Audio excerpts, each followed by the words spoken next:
saya langsung apa ya? Sedih lah. Iya, bener-bener nggak nyangka itu Pak. Makasih untuk medianya ya, untuk bisa berbagi kepada sobat Tiki sekalian baik di internal maupun eksternal ya. Iya.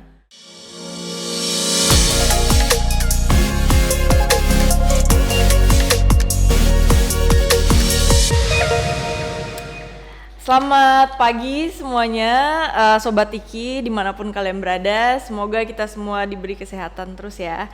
Nah, kembali lagi nih sama saya Kia. Dan hari ini kita dapat kesempatan untuk bicara langsung dengan Pak Wahyudi. Orangnya di depan saya, boleh diperkenalkan Pak?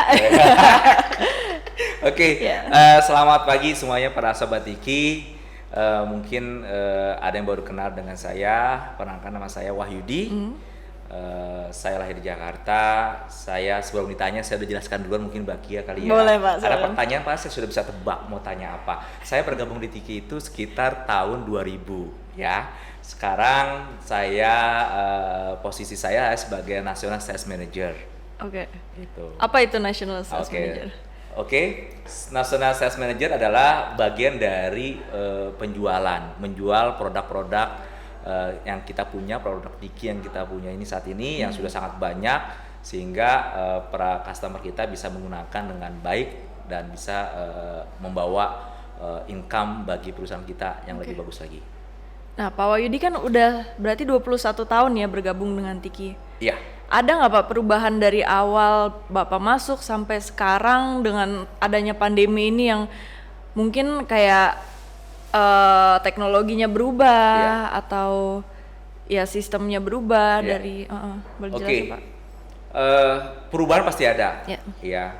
Kalau orang tua saya bilang dulu itu zaman dulu namanya zaman kuda gigit besi.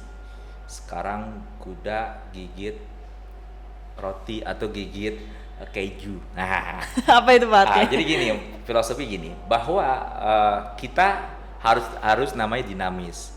Waktu saya masuk tahun 2000 itu jelas Tiki dengan teknologi saat itu mungkin saat itu masih kurang mumpuni, tapi sekarang kita sudah bisa mengikuti teknologi yang memang digunakan oleh para komputer kita di luar sana.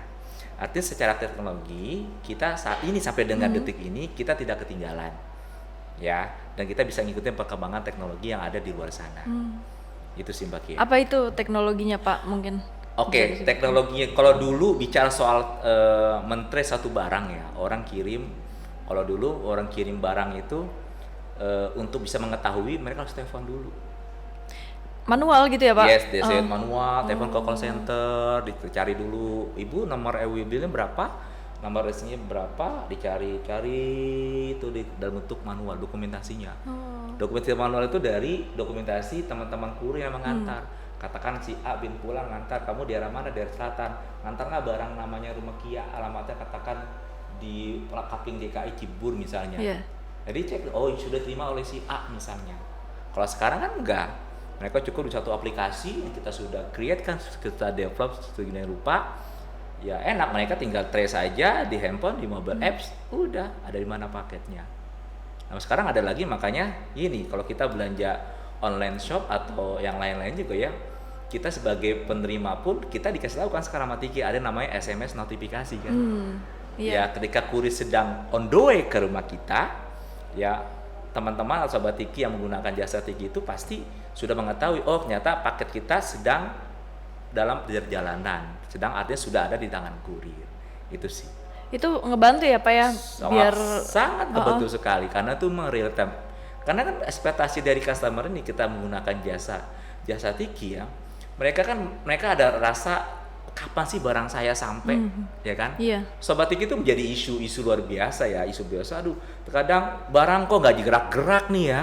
Nah, kita punya proses kurir yang saat ini luar biasa, artinya real time. Kurir bergerak kemana, kurir posisinya ada di mana, kita ya di Tiki ini bisa mengontrol. Karena kita punya dashboard, bisa mengontrol para kurir-kurir kita ada di mana posisinya. Ketika ada pertanyaan, customer katakan, Pak, cepetan saya mau pergi nih. Kurir Bapak kira ada di mana sih? Itu bisa ke trace mereka ada di mana. Oh. Dan itu bisa dilihat di aplikasi. Biasa artinya bisa dilihat di aplikasinya itu, untuk aplikasi kita di dashboard ya. Oke. Kita siramin. Tapi untuk Iya. customernya, Iya. customer itu mendapatkan notifikasi Via SMS. via SMS gitu, via SMS bahwa Pak Mbak Kia, paket Anda sedang dalam perjalanan. Misalnya seperti itu. Nah, kan kita oh ya berarti sedang nunggu waktu saja sih. Nah Pak, kalau COD juga kayak gitu Pak? Nah, Untuk COD. ini yang sedang viral ya. Iya. Memang perlu juga sih ya. Kita perlu mengklarifikasi kepada sobat Tiki sekalian perihal namanya kiriman COD.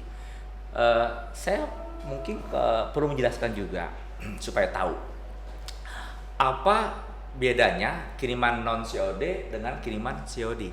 Nah, kalau secara proses kerja kurir ya, kalau itu non COD, tadi yang saya ceritakan di awal, orang kurir nganter ya ke tempat Mbak Kia, katakan kurir hanya cukup mengantarkan barang tersebut diterima oleh Mbak Kia, sign.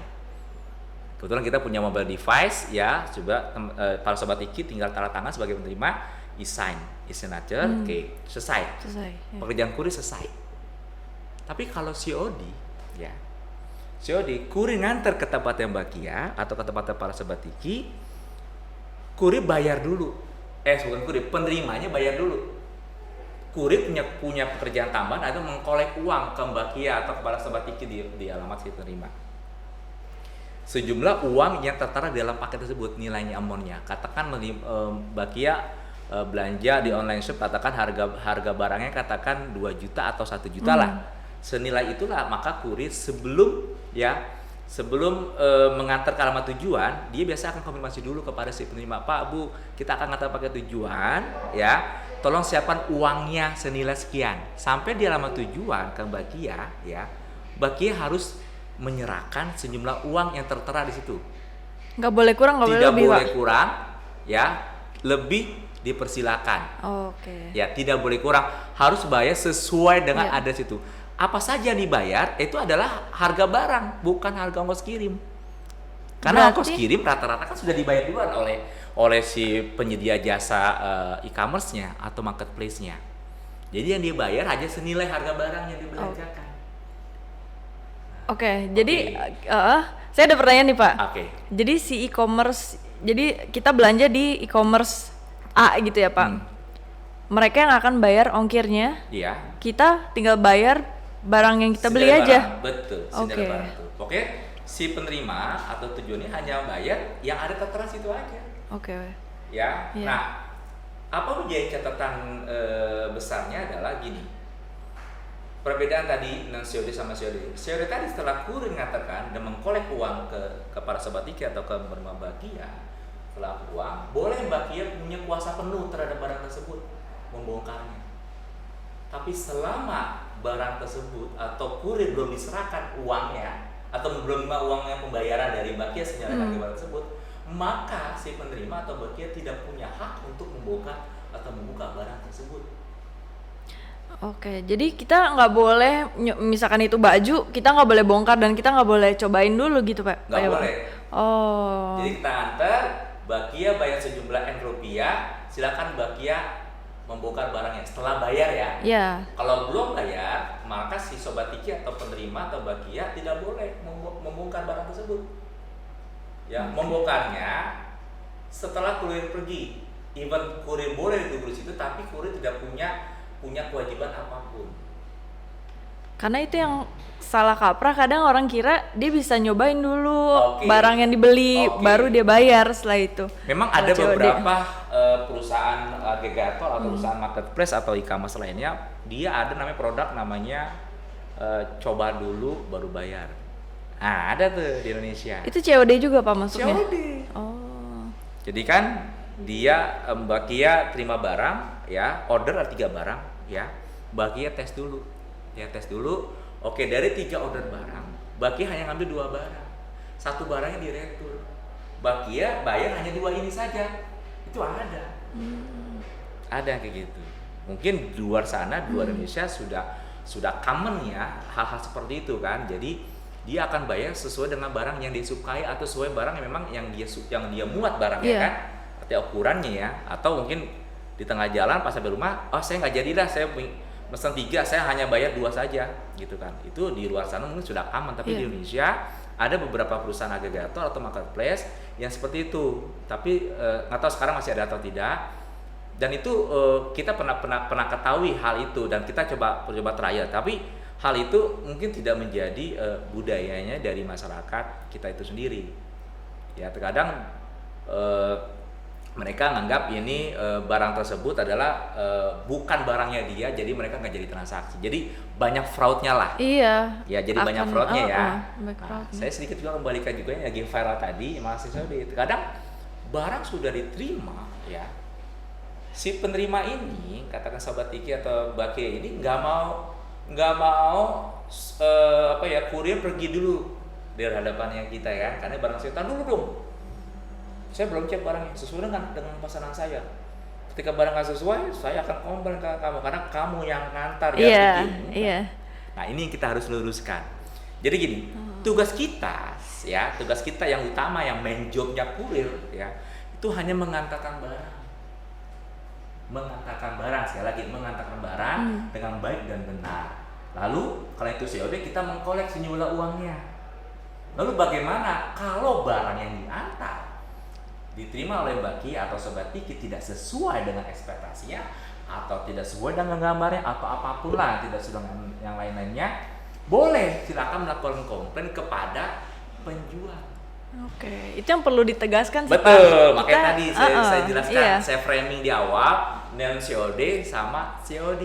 Oke. Ya, barang COD bisa dibuka jika dia sudah bayar, sudah menyerahkan sejumlah Rp kepada si kurir. Silakan, itu menjadi hak sepenuhnya bagi si penerima. Ini kita sasarannya saat ini adalah bagaimana cara kita bisa melayani teman-teman para pelaku usaha dari e-commerce. Nah, gitu kan? Jadi kalau kami melihatnya, para milenial ini dengan adanya gadget kan, kapanpun, dimanapun mereka bisa order barang, gitu kan? Iya. Rata-rata kan usia muda ya, makanya kami saat ini sedang giat-giatnya bagaimana kami bisa melakukan kerjasama dengan para pelaku e-commerce dan pelaku UMKM yang memang mereka berdagang secara digital. Gitu. Dan kita sedang on progress terus, kita melakukan integrasi tentang sistem dengan salah satu e-commerce dengan e-commerce yang lainnya sehingga nanti para milenial bisa kita jaring. Itu ada produk atau servis tertentu nggak Pak untuk meraih si UMKM ini? Mungkin ada mungkin kayak Sherlock gitu Pak, kayak gitu, boleh sekalian dipromoin. Iya, saat ini memang dalam memacu untuk penjualan ya, dan kita bisa menjaring teman-teman para UMKM ya. Saat ini kita ada produk namanya Sherlock ya kan, Sherlock online booking. Jadi mereka satu sisi bisa menjadi perpanjangan tangan kita, mungkin dengan kata lain mereka sebagai agent kita lah, agent penjualan, tapi mereka juga dapat beberapa banyak benefit. Dan benefit itu mungkin para Sobat Tiki silakan kunjungi ke website kita ya. Itu banyak sekali benefit-benefitnya kalau memang para Sobat Tiki mempunyai usaha-usaha online. Nah Pak, sebelum kita menyudahi podcast kita hari ini, kan Tiki udah mau 51 tahun nih Pak. Iya. Mungkin kalau bisa dirangkum dalam satu kata, yang bisa mendeskripsikan Tiki 51 tahun itu apa Pak? Pengalaman. Oke, pengalaman. Kalian tentu punya testimoni kan? Iya. Wah.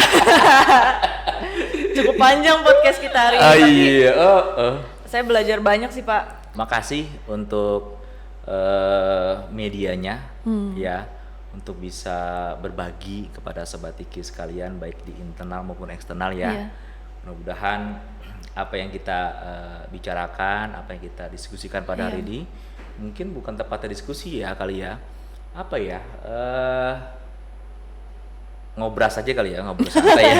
Ngobrol santai aja ya. Iya. Semoga bisa menjadi motivasi buat semuanya, dan pesan saya adalah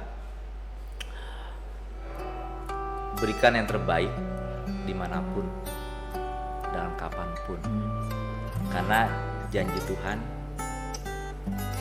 nggak akan luput dan nggak akan ingkar. Itu aja yang mungkin dari saya. Bagus banget Pak Wahyudi. Oke. Quote-nya. Nanti kita tulis di bawah sini ya quote-nya. Iya. Iya Pak Wahyudi, terima kasih Thank banyak you. waktunya. Nanti di lain waktu mungkin kita bisa sharing lagi, oke? Sehat-sehat terus Pak Wahyudi dan semuanya.